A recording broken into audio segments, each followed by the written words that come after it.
आप इस एरर की वजह से परेशान हैं जिसके वजह से आप अपना क्लेम फॉर्म नहीं भर पा रहे हैं, तो घबराइए नहीं, ये बहुत आसान है इसे ठीक करना। आज की इस वीडियो में मैं ना केवल इसके आने का रीज़न बल्कि इसको सॉल्व करने का तरीका भी प्रैक्टिकली आपको दिखाने वाला हूं। अगर आप नए हो, मेरा परिचय पहले जान लीजिए। मैं एक कंसल्टेंट हूं।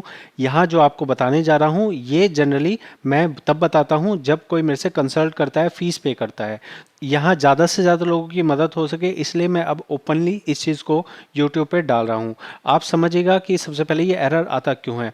पीएफ ऑफिस ने एक सिस्टम बना रखा है कि एक बैंक अकाउंट के अंदर में एक ही पर्सन के पैसे जाने चाहिए।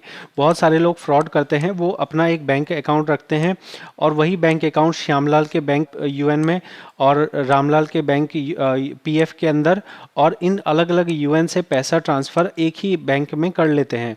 इस चीज़ को रोकने के लिए पीएफ ऑफिस ने इस तरह का सिस्टम बनाया कि अगर एक बंदे का बैंक अकाउंट है तो उसका नाम और उसका डेट ऑफ बर्थ एक ही जैसा होना चाहिए। एक से ज़्यादा यूएन है अगर उसके तब। तो यहाँ इस एरर के आने का बेसिक रीज़न ये है कि जो आपका बैंक अकाउंट आज के टाइम पे केवाईसी में लगा हुआ है, भले ही वो वेरीफाई दिखा रहा है, भले ही आपका वो जो है पहले आपने उसमें पीएफ निकाला हुआ है, लेकिन आज के टाइम पे उस बैंक अकाउंट के अंदर आप पैसा नहीं निकाल सकते हैं क्योंकि वो बैंक अकाउंट किसी और भी यूएन नंबर से लिंक दिखा रहा है। अब आप अगर चाहें तो इस यूएन नंबर का पता अपने पीएफ ऑफिस जाके लगा सकते हैं कि मेरे को ये एरर आ रहा है, ये यूएन नंबर कौन सा है, मुझे ये जानना है। इसको जानने का फ़ायदा आपको तब हो सकता है जब आपको लगे कि भाई साहब मेरा एक यूएन था जो मैं भूल गया था और उसमें मेरे पैसे हैं। सपोज़ मैंने 2 साल काम किया, 3 साल काम किया है, तो आप इस तरह की छानबीन कर सकते हैं पीएफ ऑफिस जाके कि मेरे को ये यूएन नंबर बताया जाए, फिर उस यूएन को ठीक करेंगे और उसके बाद उसमें से पैसे निकालेंगे।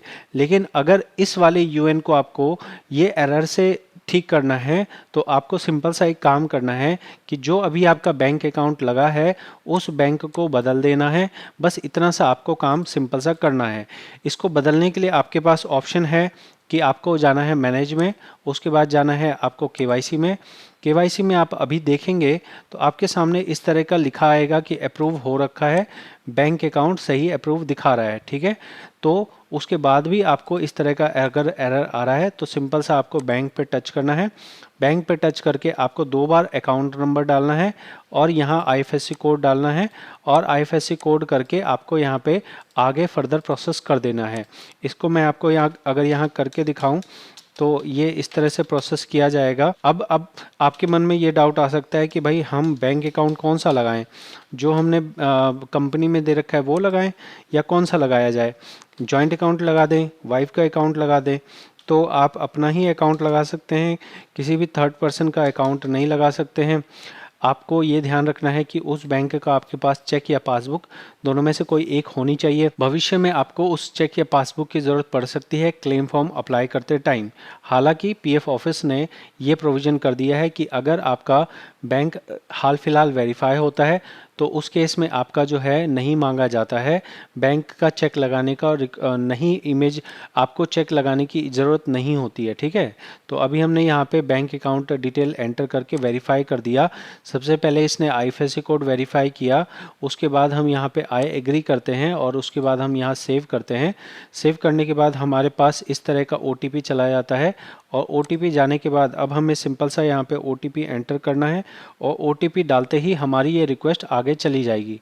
अब मैं यहाँ पे ओटीपी के लिए जो मेंबर हैं उनको भेज देता हूँ। देखिए मैं चीज़ें ना प्रैक्टिकली काम कर रहा हूँ, इसलिए आप इस प्रोसेस को फॉलो करने से आपका काम हो जाएगा, इस चीज़ का मैं आपको एश्योरेंस दे सकता हूँ। अभी मैं यहाँ पे ये ओटीपी एंटर कर रहा हूँ और भी मुझे बहुत कुछ बताना है, तो 2 मिनट और रुकिएगा इस वीडियो में। यहाँ पे मैंने ये सबमिट कर दिया। सबमिट करने के बाद आप आगे का प्रोसेस मैं आपको समझा देता हूँ। देखिए ये हमने प्रोसेस कंप्लीट कर लिया है। अब यहाँ पे कहा जा रहा है कि आपकी जो वेरिफिकेशन की रिक्वेस्ट है वो चली गई है और आपके मोबाइल नंबर पे इसके बारे में एसएमएस आ जाएगा, ठीक है। तो अभी आपकी करंट केवाईसी लगी है और एक केवाईसी रिक्वेस्ट आपकी पेंडिंग है। तो ये जो पेंडिंग रिक्वेस्ट है आप देख रहे हैं कि ये वेरिफिकेशन अंडर प्रोसेस दिखा रहा है और यहाँ डिलीट करने का ऑप्शन आ रहा है। ये 1-1.5 घंटे या 2 घंटे बाद ये डिलीट करने का ऑप्शन आपके पास से हट जाएगा और ऑप्शन हट जाने के बाद क्या होगा, ऑप्शन हट जाने के बाद आपको बस इतना समझना है कि हमारा जो है ये सबसे पहले हमारे बैंक के पास जाएगा वेरीफाई होने के लिए। बैंक ये वेरीफाई करता है कि क्या इस पर्सन का नाम, क्या इस पर्सन का जो अकाउंट नंबर इन्होंने दिया है और क्या आईएफएससी कोड, ये 3 चीज़ें क्या सही हैं। अगर ये 3 चीज़ें सही हैं तो उसके बाद ये रिक्वेस्ट जाती है आपके एम्प्लॉयर के पास। तो एम्प्लॉयर के पास रिक्वेस्ट जब जाएगी उसके बाद आगे एम्प्लॉयर उसको करेगा। वेरिफिकेशन अंडर प्रोसेस अगर आमतौर पे तो ये 2 दिन 3 दिन के अंदर हो जाता है, लेकिन अगर ये अटक जाता है, मान लीजिए कि आपके बैंक के पास गया और उसने नहीं किया, हफ्ता 10 दिन 20 दिन 25 दिन तक भी नहीं किया, तो इसमें आपकी कोई मदद नहीं कर पाएंगे, ना तो पीएफ ऑफिस और ना ही मैं।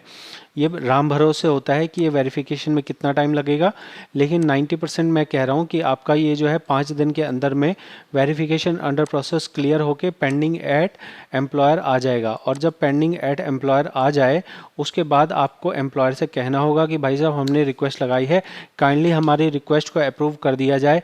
और जब अप्रूव कर दिया जाएगा तो अभी आज के टाइम पे आपका जो भी बैंक लगा है वो आपको एक्टिव केवाईसी में नज़र आ रहा है, वो वाला बैंक हट के जो अभी आपने बैंक लगाया है वो लगा दिया जाएगा। और उसके बाद अगर आप फॉर्म भरने के लिए जाएंगे तो आपको ये एरर नहीं आएगा। अभी आप फ़िलहाल देख सकते हैं हमने एक रिक्वेस्ट लगा दी केवाईसी की, तो फ़िलहाल यहाँ पे कह रहा है कि अभी आपकी केवाईसी की रिक्वेस्ट जो है वो लगी है, जो कि सबमिट आपने करी है, वो अंडर प्रोसेस है। तो वो एरर अभी फ़िलहाल के लिए यहाँ नहीं दिखा रहा है।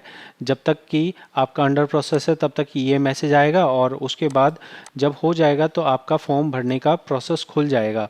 तो अगर आपको इस वीडियो से फ़ायदा हो, आपसे मैं रिक्वेस्ट करूंगा कि इस चैनल को, और मुझे आर्थिक मदद की भी ज़रूरत है क्योंकि YouTube की तरफ से हमें एक जने के देखने से 4 पैसा 5 पैसा मिलता है। तो ये 4 पैसा 5 पैसा बहुत ही कम होता है, इसमें हमें बहुत ही मुश्किल हो रही है इस चैनल को बनाए रखने के लिए, इस चैनल को सरवाइव करने के लिए। तो अगर आपको इस वीडियो से फ़ायदा हो तभी और सिर्फ तभी आप इस चैनल को सपोर्ट कर सकते हैं आर्थिक तौर पे। और अगर आर्थिक तौर पे आप ना कर सकें तो ज़रूर से सब्सक्राइब करके, लाइक करके और कमेंट करके ज़रूर सपोर्ट कीजिए। आपको और किसी भी तरह का सवाल हो आप इस चैनल पे जाके और वीडियोस देख सकते हैं। यहाँ पे पूरा एक तरह से समझ लो पूरा ब्रह्मांड है, जहाँ पे आपको ना केवल आपके एक्टिवेट करने से लेके आपके डेथ क्लेम तक का सारा कुछ यहाँ पे प्रैक्टिकल जानकारी दी गई है।